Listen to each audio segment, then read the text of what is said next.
Alors, donc, bon, on a vu déjà un certain nombre de choses. Simplement pour repréciser un petit peu au niveau de l'erreur scientifique, donc il y a des erreurs méthodologiques de base, sur notamment les échantillons, par exemple par rapport à l'échelle F. Ils ont testé leur questionnaire d'ethnocentrisme et de fascisme uniquement sur la population, mais où il n'y avait pas les minorités dedans. Donc c'était uniquement des blancs, etc., et qui ne faisaient pas partie de la communauté juive, par exemple. Donc il y a des choses comme ça qui sont liées au présupposé de l'enquête, hein, à ce qu'ils recherchaient en fait au départ. Donc il y a aussi le fait que ce soit que la culture américaine aussi, avec cette logique des États-Unis derrière et l'hégémonie. On a vu comment, avec cette mondialisation, le Bretton Woods, la banque, le plan Marshall, etc., ils interviennent comme un petit peu au-dessus de l'ensemble des peuples, et puis c'est leur propre initiative. Donc on est toujours dans cette logique d'hégémonie aussi des États-Unis, et tout ça donc on fait un biais énorme au niveau évidemment des résultats des recherches qui ont été faits. Donc bon, là je reprends sur le berceau de la civilisation et du monde de Platon, donc là où on renverse complètement les choses, donc sur le fait que maintenant le monde c'est le chaos, et puis tout ça est réorganisé par la cybernétique.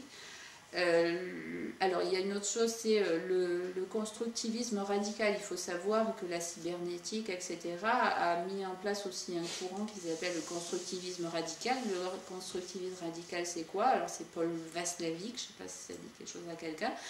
Il y en a d'autres aussi. Mais c'est pour eux, la réalité n'existe pas. Voilà. Tout n'est que perception.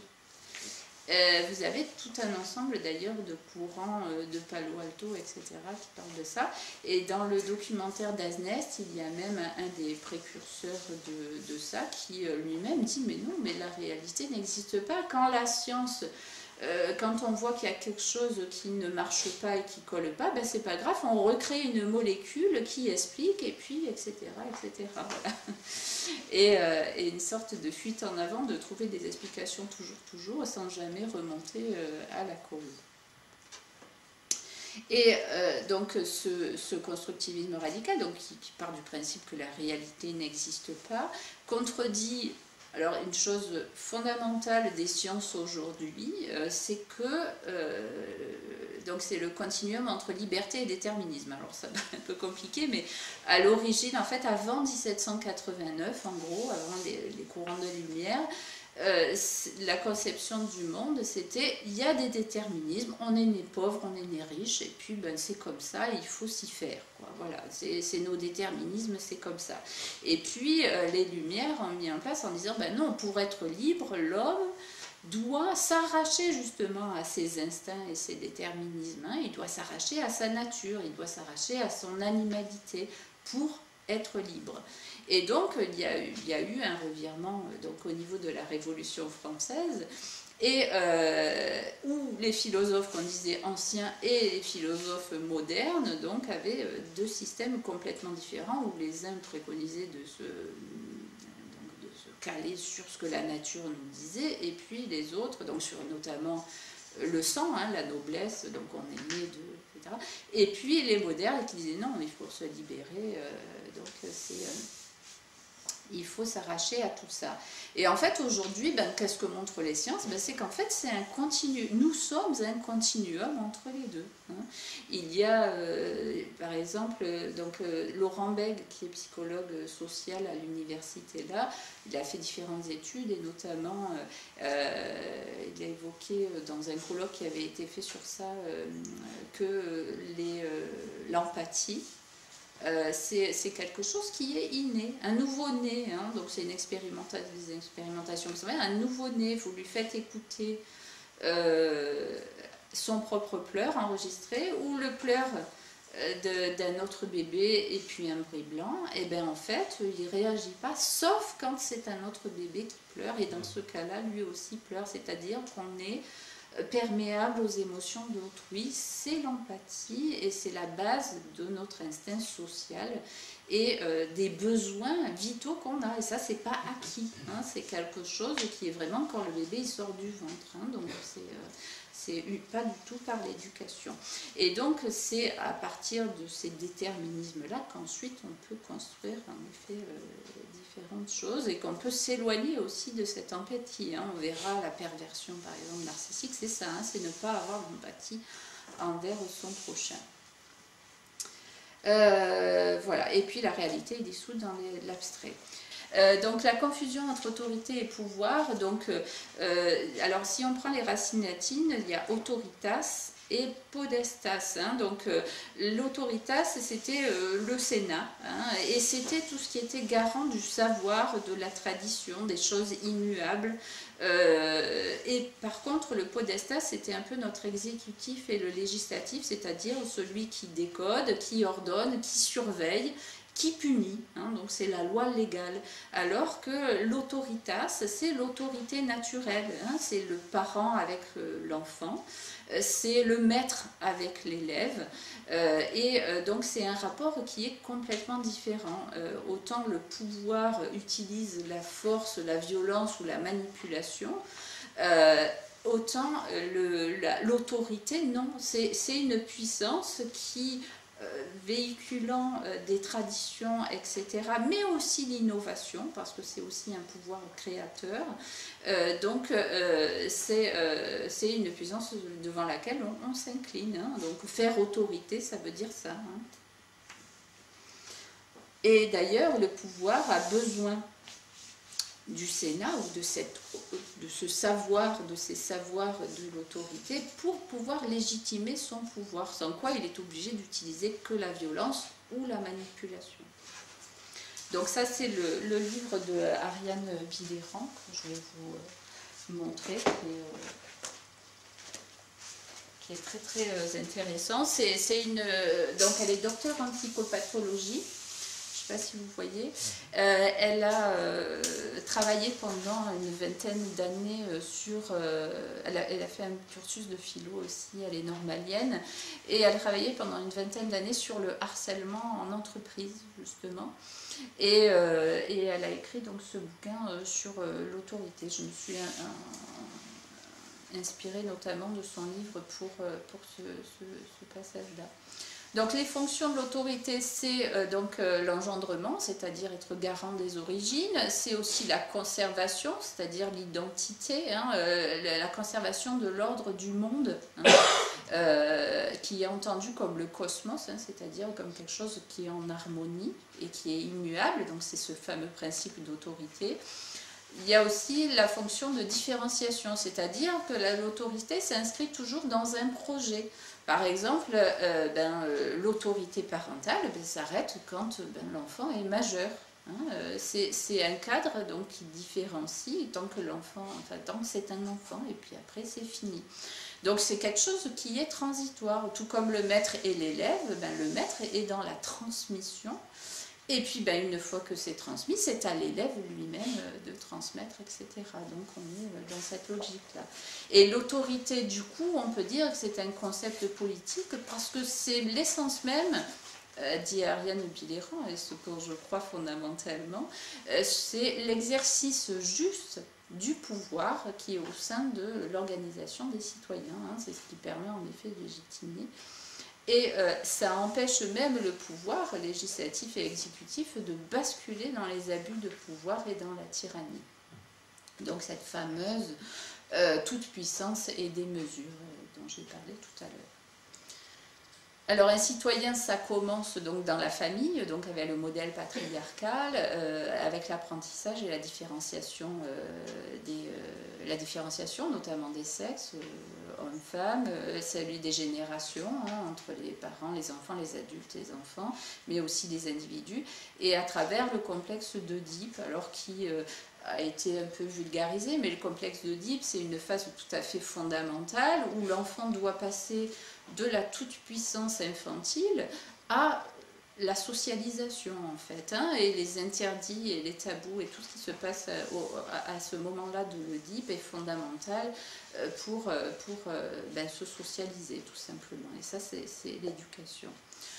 Donc l'autorité est civilisatrice, hein, donc elle produit le symbolique par l'interdit, hein, notamment les deux interdits fondamentaux de la civilisation, c'est l'interdit du meurtre et de l'inceste.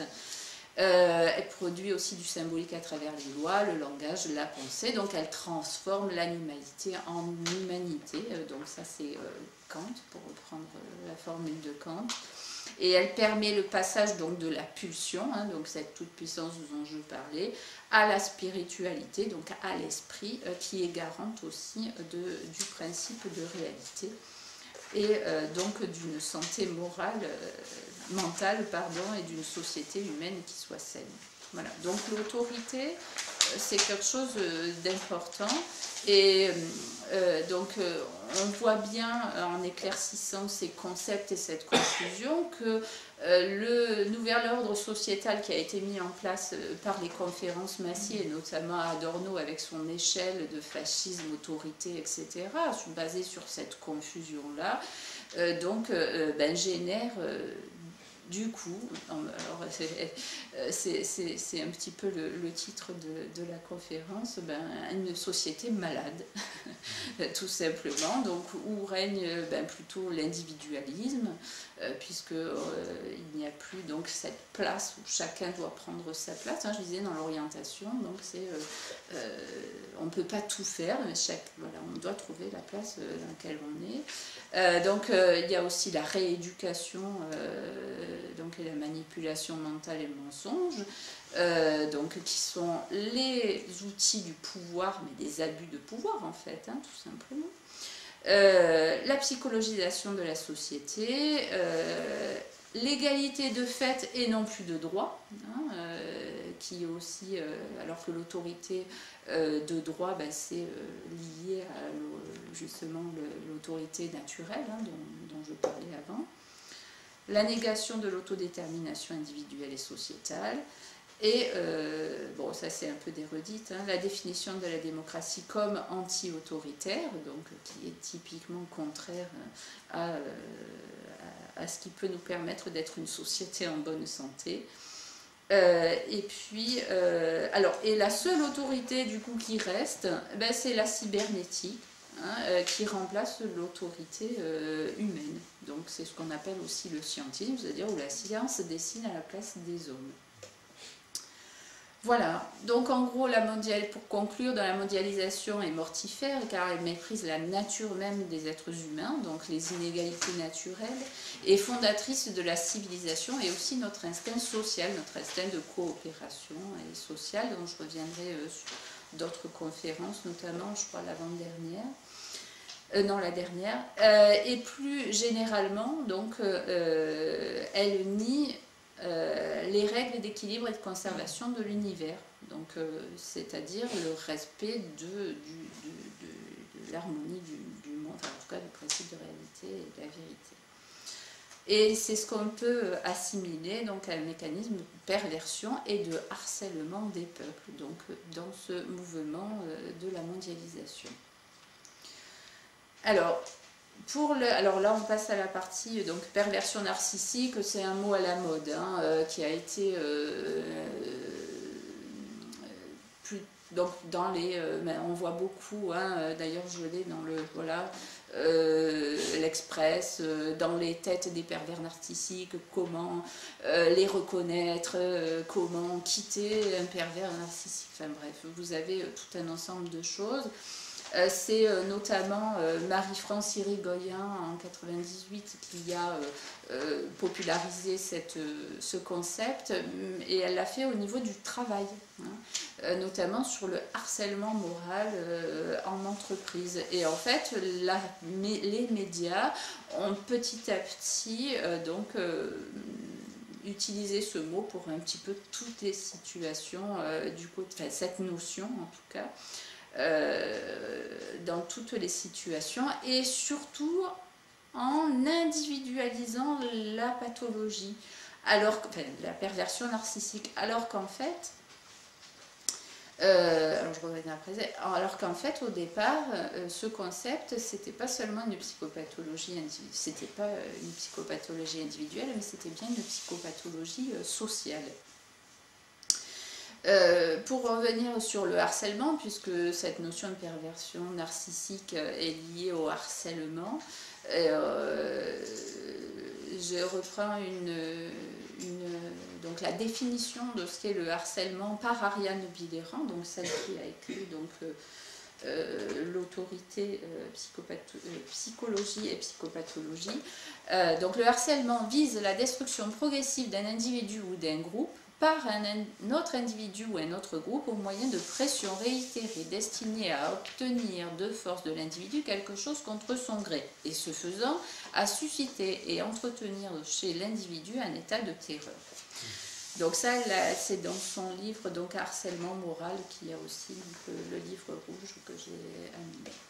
Donc là, on retrouve dans cette définition justement le mouvement de rééducation des gens, de remodifier la nature humaine, des conférences massives et de supprimer leur autodétermination en éradiquant leur agressivité, toute agressivité et autorité. Donc, on peut en conclure, du coup, que ce mouvement de mondialisation est un processus harcelant. Alors, la perversion narcissique, comme je disais au départ, c'était bien une pathologie donc, qui était décrite par donc Jean-Claude Racamier comme une pathologie aussi qui était sociale, mais qui revêt un masque de santé mentale. Hein. C'est-à-dire que pour un pervers narcissique, pour lui, il n'est pas malade. Pour lui, c'est tout à fait normal. Et ce qui, ça fait partie de ce qu'on appelle les psychoses. Enfin, en psychologie, il y a deux grandes classes, on va dire, de grandes catégories. Il y a les névroses et les psychoses. Et ce qui caractérise la psychose, donc les paranoïas notamment, et qui est proche de la perversion aussi, c'est en fait le déni de la réalité. Hein. C'est-à-dire qu'il y a une altération de la vision de la réalité avec des hallucinations, des délires, etc.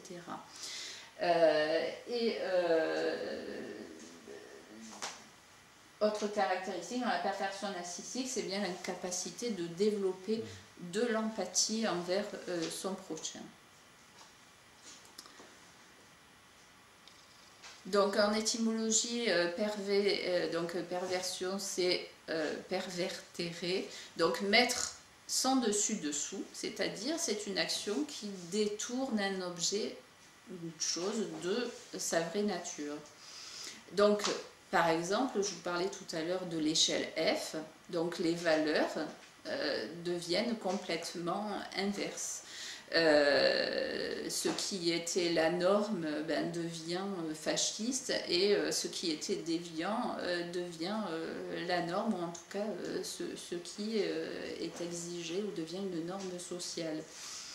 Le déni de l'autorité de la réalité, donc de l'autorité et de la réalité, donc dans les organisations de travail, pousse. Hein, donc là, on revient sur le travail, parce qu'en effet, la mondialisation s'est beaucoup mis en place au niveau du travail, et c'est vrai qu'on passe 7-8 heures par jour au travail, donc c'est une part fondamentale de notre vie. Donc pousse à la concurrence, à la compétition avec les autres personnes, les objectifs de résultats individuels, etc. Et empêche la coopération et l'empathie, c'est-à-dire que de plus en plus il y a l'instrumentalisation d'autrui, c'est-à-dire je vais le voir parce que ça m'est utile à atteindre, etc. Donc dans une logique d'outils, hein, ce qu'on appelle l'instrumentalisation. Et ainsi, que le travail de qualité, puisque les professions, petit à petit, sont complètement détruites.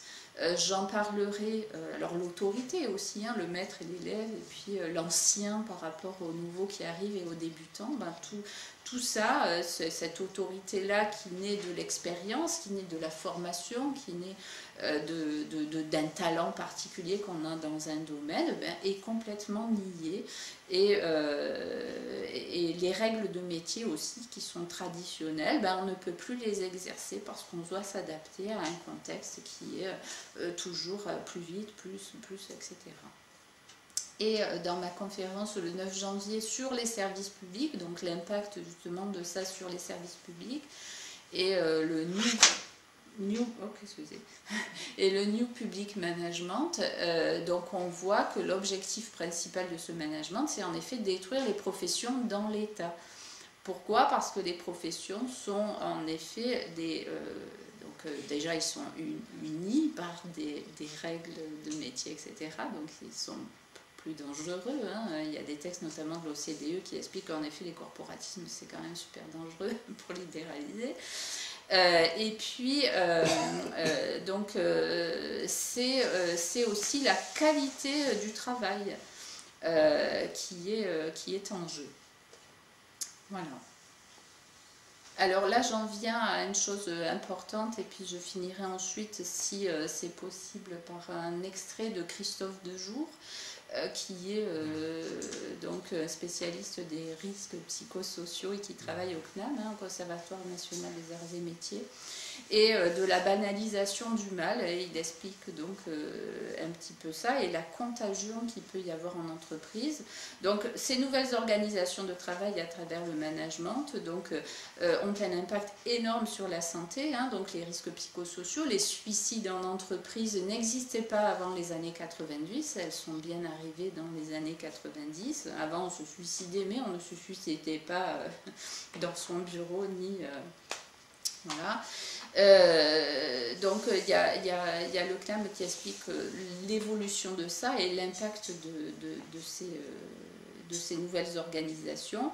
Et donc le concept même de risque psychosociaux en fait est une tromperie, parce que ce n'est pas un risque psychosocial, parce que là ça veut dire que je suis une entreprise et puis que c'est les humains qui sont dangereux pour moi, enfin c'est leur psychosocialité donc qui est dangereux pour moi. Non, en fait c'est de ces travaux, c'est en effet les risques organisationnels sur les humains, voilà, qui sont plus en jeu. Alors, j'ai oublié, donc Christophe Dejour montre que face à ces nouvelles organisations de travail, donc les stratégies, c'est en effet de mettre un petit peu des œillères, hein, pour survivre, hein, avec des pressions, des menaces de licenciement, etc., le chômage de masse et tout, et que les personnes sont mises dans l'impossibilité de ressentir de l'empathie pour l'autre, parce qu'ils n'ont pas le temps, parce qu'ils doivent atteindre leurs objectifs, parce que sinon, parce que si, parce que là.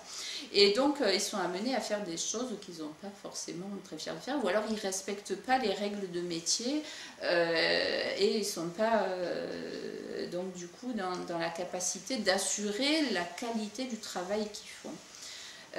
Ils sont, donc, ça génère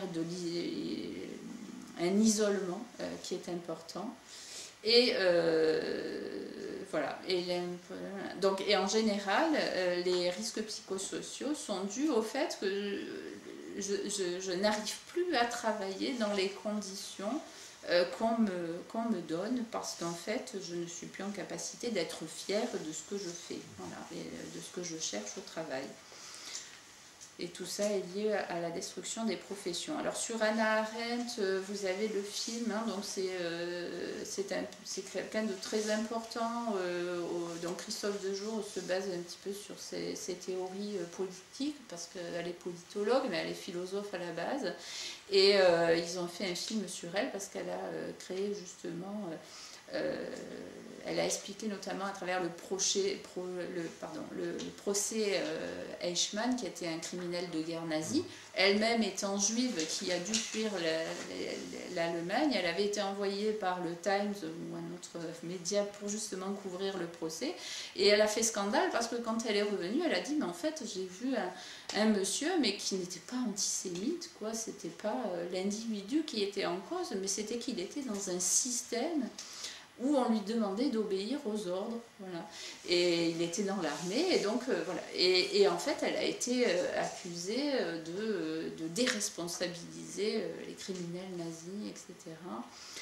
Voilà, donc, et on est dans cette logique justement de l'impact, hein, donc de l'individualisation des symptômes, donc c'est les individus qui sont la cause, ou alors c'est en effet le contexte. Moi qui suis psychologue sociale, en effet, je m'aperçois que de plus en plus on masque que c'est le contexte aussi qui pousse les gens à faire ça. Christophe Dejour explique que les gens qui se suicident au travail, c'est pas ils n'ont pas de faille psychologique particulière, non. C'est que les conditions de travail dans lesquelles on les met fait qu'en effet ils développent des pathologies et des psychopathologies. Et pour la perversion narcissique, c'est exactement la même chose. Voilà, donc je vous propose, ça dure 5 minutes, c'est le documentaire J'ai très mal au travail, que peut-être certains ont vu. Donc Christophe Dejour est interviewé. Donc vous avez aussi des extraits de situations de travail, de management, je crois, de formation, enfin j'ai vu il y a quelques temps, et où il explique un petit peu tout ça. Donc c'est le site Souffrance au travail, sur lequel sont les extraits.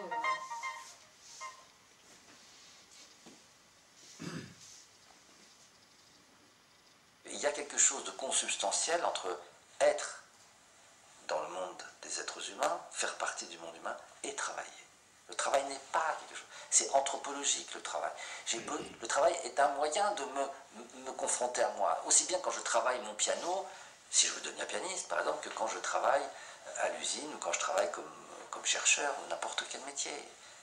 Il y a quelque chose là qui est une chance. Alors, quand on ne peut plus jouer ça, et que l'ensemble du travail, par son organisation, se retourne contre cette dimension anthropologique du travail, c'est-à-dire de telle sorte que partout je ne puisse plus jouer avec le travail pour jouer avec moi-même, alors on entre dans quelque chose qui, en quelque sorte, inscrit le travail contre la culture, contre la vie. Contre la vie. La vie en tant que la vie, c'est la vie subjective, c'est-à-dire celle qui s'éprouve soi-même, qui cherche son accroissement, qui se trouve et se révèle justement dans une des épreuves qui est le travail, l'autre étant l'amour. Mais ce sont les deux grandes épreuves. Et pour beaucoup d'entre nous, on ne le sait pas, la vie érotique, la vie amoureuse, marche qu'à un quart. Et beaucoup d'entre nous, nous tenons notre vie essentiellement du rapport au travail, de cette chance de pouvoir se mettre à l'épreuve de l'ensemble. Et l'être générique de l'homme, au fond, débouche sur cette idée de la culture, en tant que la culture, c'est la possibilité d'inscrire le travail dans cette perspective d'honorer la vie, ensemble. Et accumuler, cristalliser, en quelque sorte, ce travail des individus, mais aussi ce travail collectif dans quelque chose qui est sédimenté sous la forme de la culture et de la civilisation. La culture, ce n'est rien d'autre que ce par quoi se sédimente ce qu'il y a de meilleur en l'homme, en tant que ce sont des manières d'honorer la vie. Aujourd'hui, nous avons mis en place des modes d'organisation du travail qui ne permettent plus d'inscrire le travail dans la culture. Le travail, tout devient produit de consommation. Ça n'est plus l'amour de la vie. Le produit culturel n'est pas l'œuvre d'art. C'est un produit à consommer, donc à détruire, donc qui n'a pas de durée.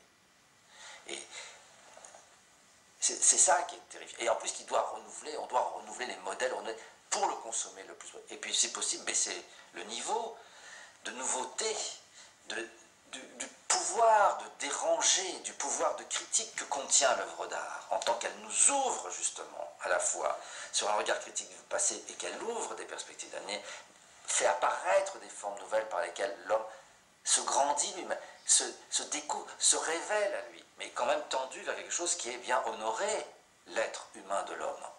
L'être de l'homme. Bon, bah, aujourd'hui, on est dans un travail qui ne peut plus s'inscrire, tend à ne plus pouvoir s'inscrire dans la culture, ne peut plus se mettre au service de la culture. Et il n'y a que cette dimension par quoi le travail s'inscrit dans la continuité, ou peut s'inscrire, ou cherche à s'inscrire dans la culture, que peut naître l'enthousiasme.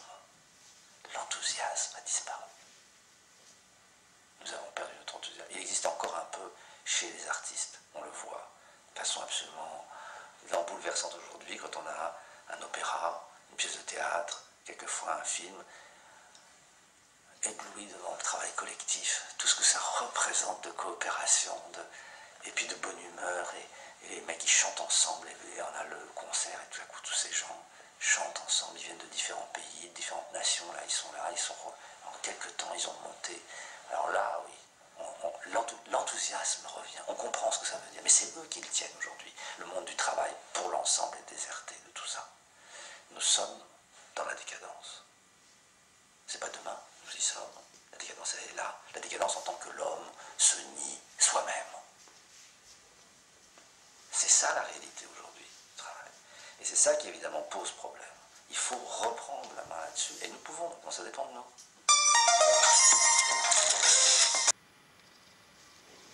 Voilà. Alors c'est des entretiens, il y en a plusieurs. J'ai choisi cet extrait-là parce que il parle d'honorer la vie, donc ce qui me semblait être en cohérence justement avec ce principe de réalité et d'être connecté à ce monde harmonieux, voilà, et la place de l'humain au sein du cosmos. Voilà, donc on est par rapport à ça, donc alors, que je reprenne. Elle est où la poche? Oui, voilà. Donc on en vient justement comment se protéger de tout ça, hein. C'est un petit peu compliqué vu qu'en plus c'est un niveau mondial. Donc cette mondialisation qui est mortifère est contraire aux objectifs aussi d'autodétermination des peuples et de l'égalité de droits, donc on explique. Aussi la contradiction des objectifs qu'il y avait à l'origine, hein, de la paix dans le monde et tout ça qui a été visé. Et pour répondre à cette question, donc comment se protéger, les réponses sont très individuelles, mais en tout cas, j'ai mis cette citation parce qu'elle me semble essentielle, c'est que l'ignorance est une mauvaise graine que les tyrans cultivent parmi leurs sujets, mais qu'aucune démocratie ne peut permettre parmi ses citoyens. Voilà.